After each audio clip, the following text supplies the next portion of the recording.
Hello and welcome back to Supposedly Fun. My name is Greg.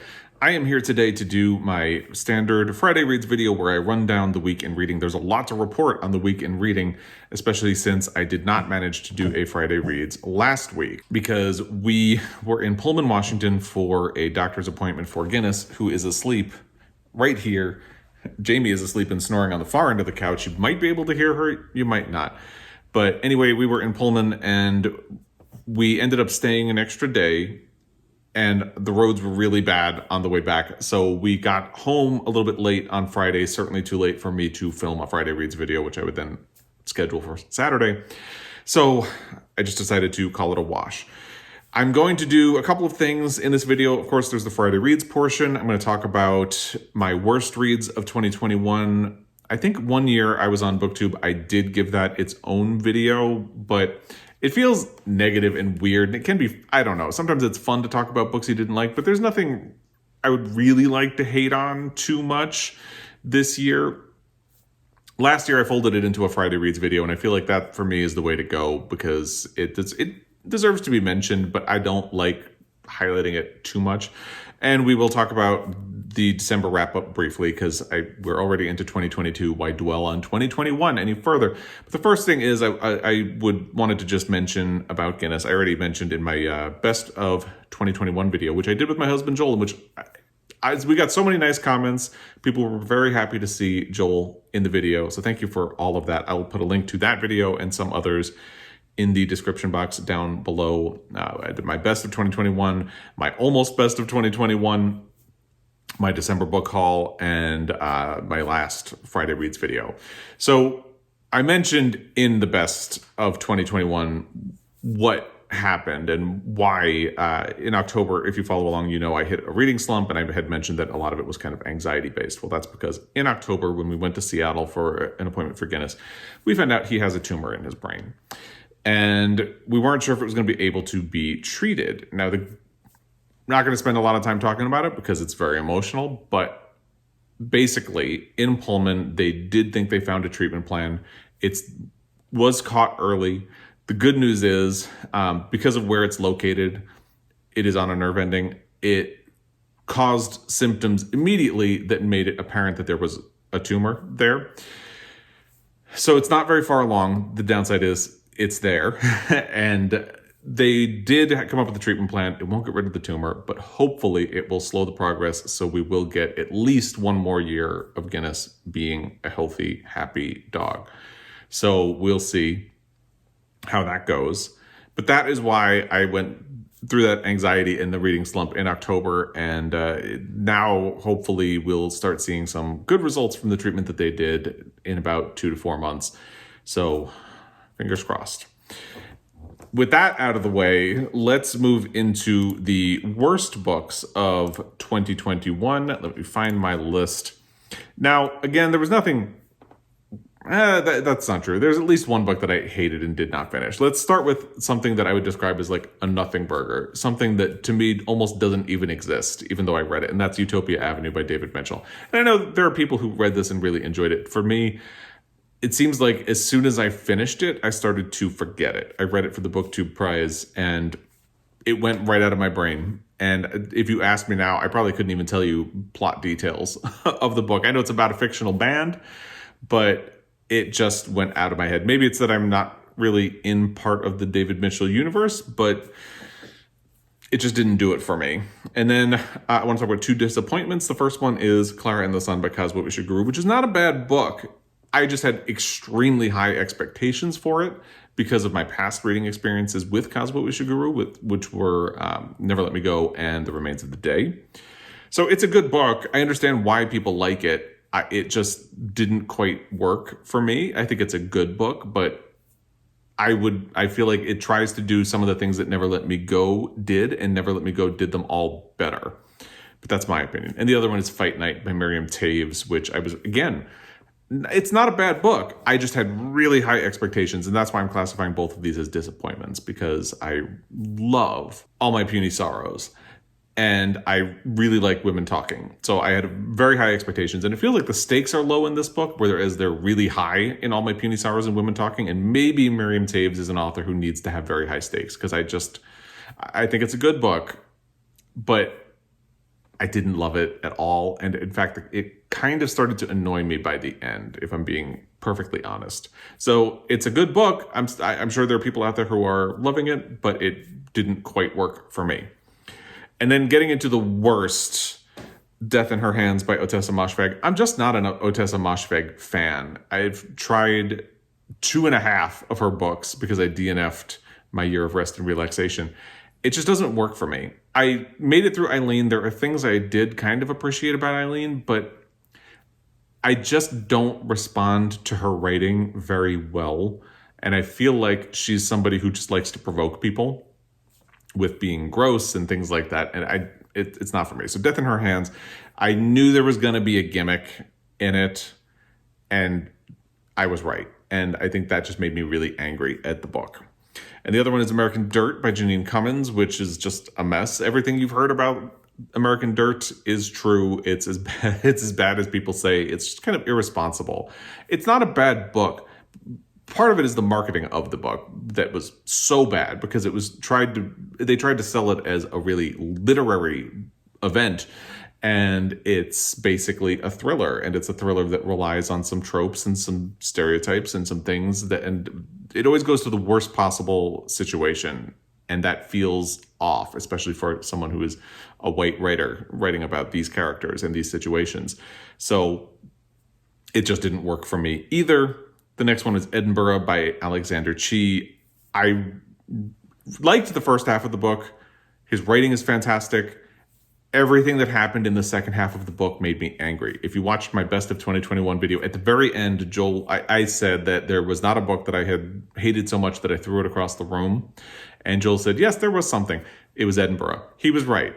I did throw Edinburgh across the room. It just made, especially the ending, it made me so angry. And somebody did comment and say that Alexander Chee had troubles ending that book because it was such a personal story for him. But the way he ends it grossed me out, and I did not like it at all. So I did actually throw that book across the room. I would have thrown Gone with the Wind across the room. Somebody commented saying, I bet you threw that one in, but it's a brick of a book. Something would have gotten damaged. So I did not do it. Gone with the Wind is the one that I did not finish. And to me, that book is wildly irresponsible. I have a video of it coming. I've been saying that for a while. Now I have to get through my end of 2021, beginning of 2022 videos. And once I'm done with that, I'm going to try to get to my Gone with the Wind video. So I can finally get that off my chest, off my to-do list.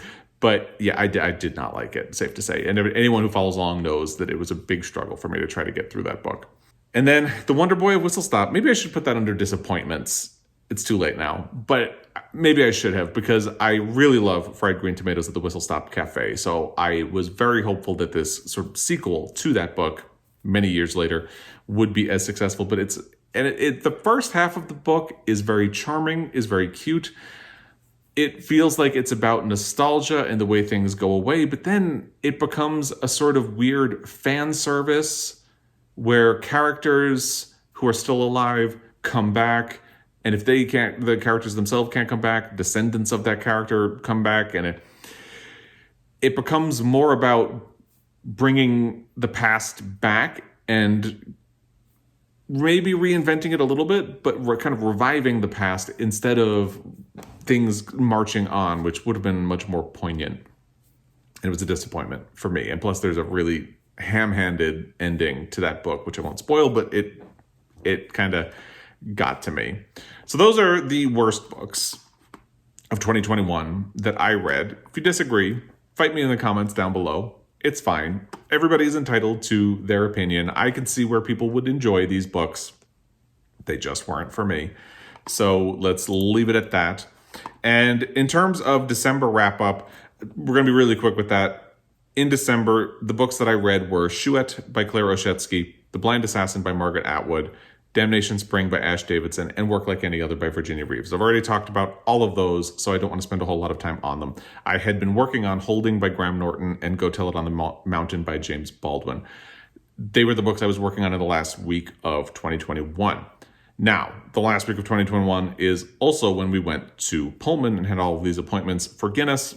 So I didn't quite feel like reading, I'm sure you can imagine. So I didn't pick either one of them back up until we got home, when we got home on New Year's Eve. So again, you can imagine I didn't actually manage to finish them in the calendar year. And that's a little disappointing for Go Tell It on the Mountain, because that was something for Montana Book Company's 2021 reading challenge. But I finished it on New Year's Day, so I don't feel too bad about that, because I did turn in my slip.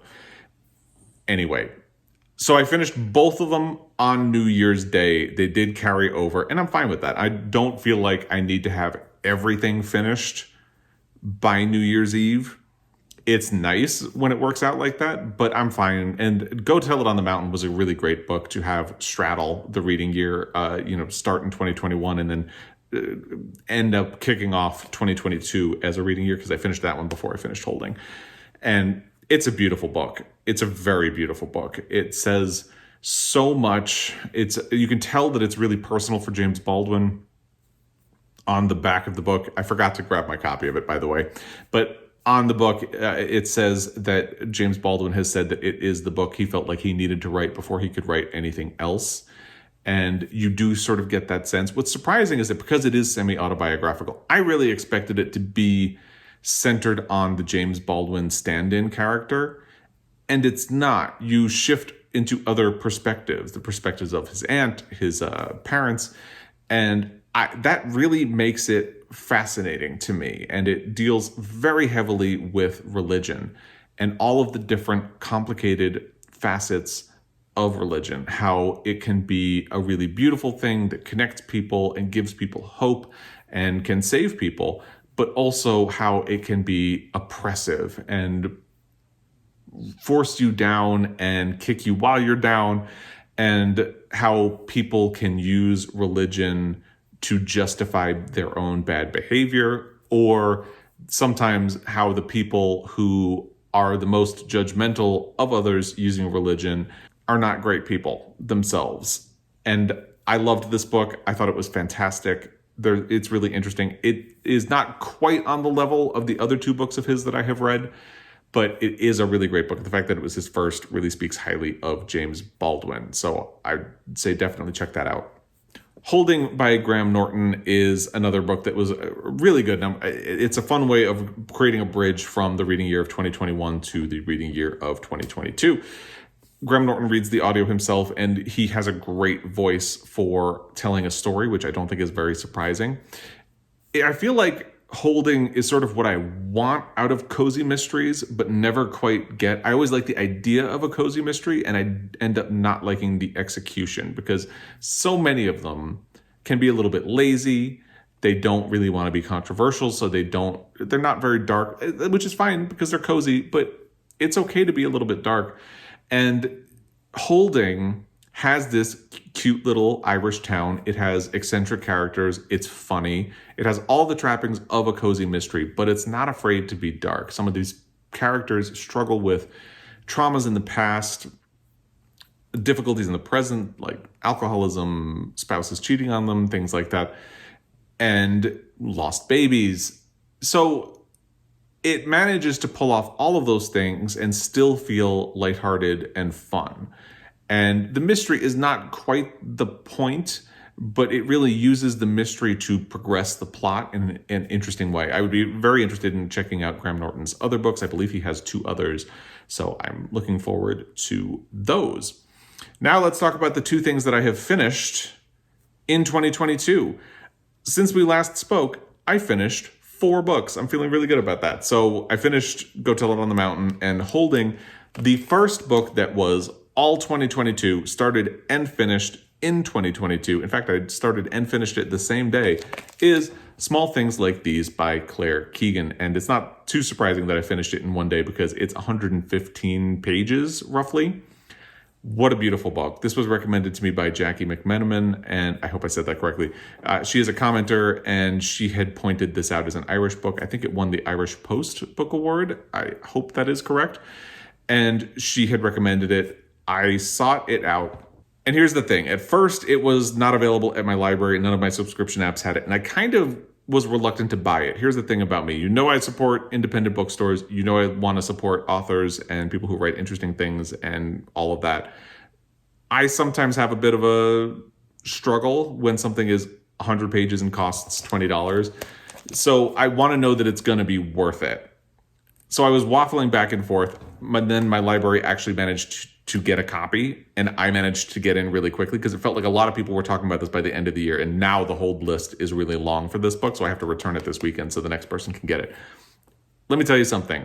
It's worth it. So if you're thinking about whether or not you want to spend the money on something that's so short, I think it's worth it. I would almost want a copy for myself. It's a Christmas story because it's set at Christmas time. And it's not afraid to be sad. And I am a person who really believes that Christmas things can be sad. Like Have Yourself a Merry Little Christmas is a sad Christmas song. It's one of my favorites. I don't like the versions that change the sad lyric. There's a lyric that says, until then we'll have to muddle through somehow. A lot of versions of it change that lyric to hang a shining star upon the highest bough, and it bothers me because there's nothing wrong with the first lyric and muddling through in the meantime. So anyway, this kind of fits in my wheelhouse. Hard Candy Christmas is probably my favorite Christmas song. That's a sad one. So what this is about is there's a man named Bill Furlong in 1985. He runs a coal business, so it's Christmas time, it's cold, it's his busiest time of the year. And he is sort of having a Charlie Brown Christmas sort of crisis. Which is a fantastic sentence that I just said. He's kind of wondering about the meaning of Christmas and how people expect things and how commercialized it is and what it really means. But he's also wondering about life because he's on the cusp of being 40 and he's thinking about where his life has gone, the things that he hasn't done, the things that he's never going to do, and all of that. And that is really poignant, but then things get even more complicated when he is making a delivery to the local convent and makes a discovery that has him questioning his own moral fiber and the moral fiber of the people around him. It's a book about how even small gestures can be very difficult because of pressure from the people around you, pressure from authority figures and things like that. They can keep you in line even when you know what's going on is wrong. And it's about how small gestures can be incredible acts of bravery.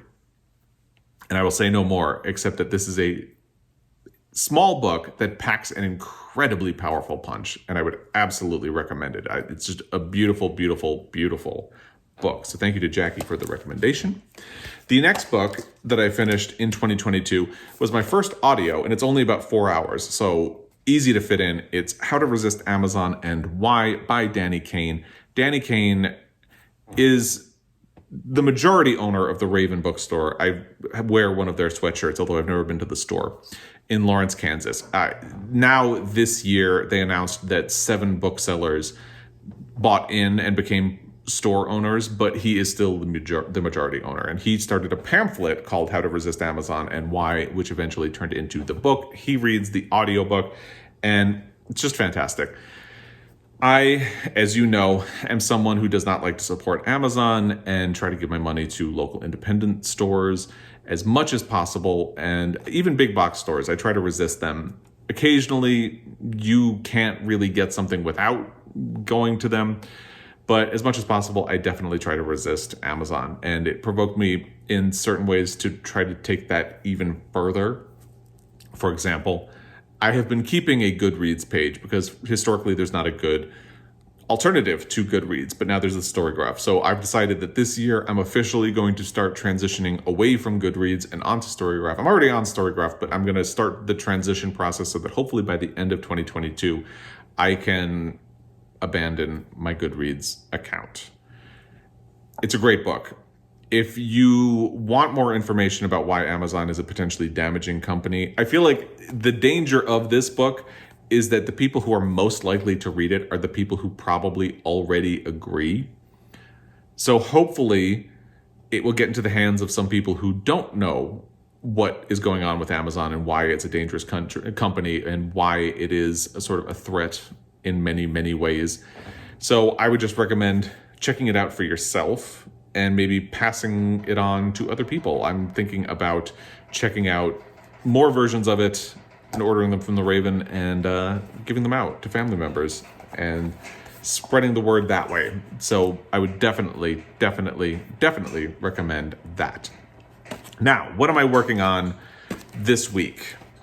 I had a bit of a library apocalypse. 4 books were available at once, and now I have another hold that's available. So Small Things Like These was part of that. And there are 2 books that are 14-day loans, and I wanted to jump on those first. So I picked up Matrix by Lauren Groff. I'm not very far into it. I have fallen into that trap again where I get a lot of reading done over the weekend. So that's where I finished Small Things Like These. And I end up making very slow progress on a book during the work week. And then hopefully this weekend I'll pick back up because I got to make a lot of progress on this. The first, however many, 27 pages of this book are pretty stunning.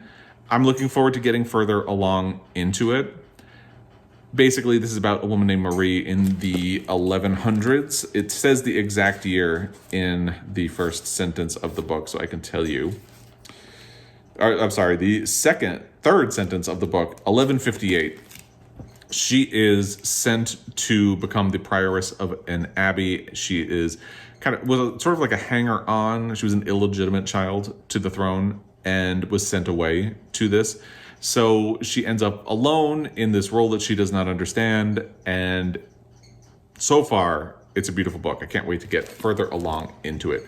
The other book that I started this week is something that I started on audio. It's The Love Songs of W.E.B. DuBois by Honorée Fannone Jeffers. I've only listened to a tiny portion so far. I think the first section, and wow, it's a beautiful book. It's really beautiful. I can't wait to get further along. I am kind of staggered by how beautiful the storytelling and how effortlessly it flows in that first section is. I know Honorée Fannone Jeffers is a poet, but I've never read any of her poetry before. I don't tend to read poetry, so that's not super surprising, but wow. I can't wait to see where the story goes. It's beautiful so far. So I will hopefully have more to report on that next week. Let's talk about some things that are coming up. Now, I mentioned I had a bit of a library apocalypse. I have another hold that's available, and I'm probably going to end up letting it go. I haven't made a decision about that yet. Here are the other 2 books that I got from the library. I think the one that's going to suffer the most because, okay, so here's the other thing. I got a lot of approvals from NetGalley for upcoming books, and I really want to get to at least one of them very quickly. So some of the library books are going to suffer a little bit. This is what my January reading is going to be. The one that is most likely to suffer, and that is not a mark on the quality of the book or how much I want to read it, it's just how much I want to read the book that became available through NetGalley. The one that's most likely to suffer is In the Country of Others by Leila Slimani. Leila Slimani wrote The Perfect Nanny and Adele, both of which are great books. This is the first new book since The Perfect Nanny, which is published under, I think, a different name in the UK, and I can't remember what it is. But anyway, Adele was a previous book that was then translated into English after the success of The Perfect Nanny. I still really want to read this. It was one of my most anticipated reads of 2021, but I think it's probably the one that's going to get backburnered, and it's one of the 14-day loans, so that's not great. We'll see if I can manage to get to everything. I don't want to make too many promises. The other book that I got from the library is Agatha of Little Neon by Claire Luchette. This was on NPR's Book of the Day podcast, and it sounded fascinating. It's about a woman Agatha, who is part of a convent that gets closed. She is moved to a halfway house, I think, in Woonsocket. They're forced to move into the care of a halfway house. And in this new environment, Agatha encounters a lot of people who are in the halfway house. And she also is suddenly, for the first time, allowed time to herself to explore other things and to think about things on her own. And it's about her personal journey from there. And it sounds fascinating to me. Matrix is great so far, and I'm really excited to read Agatha of Little Neon. The book that I got access to on NetGalley that is going to probably push a lot of this out of the way is Young Mungo by Douglas Stuart, which makes me really happy because I really want to read that book. I loved Shuggy Bane. It was one of my favorite reads of, I was about to say last year, but now it's 2 years ago. What is time? My God. And I'm really excited for this book, and I've been so jealous of all of the people online who have been getting early access or been getting arcs of it. I'm really happy to have access on NetGalley now, and I am probably going to prioritize this. can't wait to get it started. So that is pretty much everything for this Friday Reads. I'd love to hear what you've been up to, how your 2022 is starting off. If you have any thoughts about anything I've discussed, please let me know in the comment section down below. As always, I really appreciate your time. Thank you for a great 2021. Here's looking forward to a great 2022. And I will be back. Until next time, happy reading.